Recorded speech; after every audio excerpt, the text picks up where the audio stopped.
নমস্কার, পুনরায় আমাদের ইউটিউব চ্যানেল এসবির কাস্টে আপনাদের সবাইকে স্বাগত।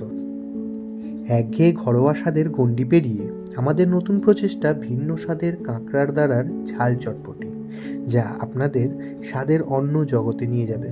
এই রান্নার প্রক্রিয়াটি আমার দাদুর ভীষণ প্রিয়। আশা করি আপনাদেরও ভীষণ ভালো লাগবে। পুরো রান্নার প্রক্রিয়ায় কী কী মশলা এবং কতটা পরিমাণ ব্যবহার করা হয়েছে সেটা জানতে অবশ্যই আমাদের ব্লগটি স্কিপ না করে পুরোটাই দেখে নিন। এখানে 8টি কাঁকড়ার যে কটা দাঁড়া হয় সে কটা দাঁড়া নিয়ে আমাদের এই রেসিপিটা। প্রথমেই কাঁকড়াগুলিকে ভালো করে ধুয়ে জল ঝরিয়ে নুন মাখিয়ে রেখে দিন।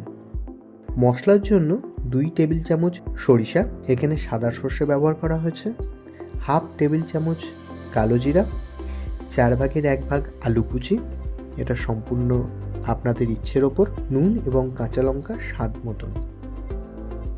এরপর কাঁকড়াগুলি লাল করে এভাবে সেদ্ধ করে নিন। তারপর কড়াইতে তেল গরম হলে কালো জিরার ফোড়ন দিয়ে সঙ্গে আলু কুচি দিয়ে ভালো করে লাল করে ভেজে নিন।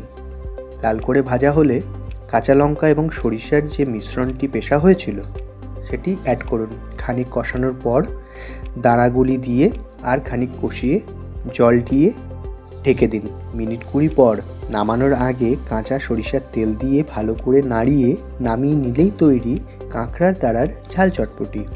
গরম ভাতে বেশ লাগে কিন্তু। কেমন খেলেন সবাই অবশ্যই কমেন্টে জানাবেন এবং আমাদের প্রচেষ্টা ভালো লাগলে লাইক এবং সাবস্ক্রাইব করে দেবেন এমন মজাদার এবং সুস্বাদু রেসিপির জন্য। ধন্যবাদ।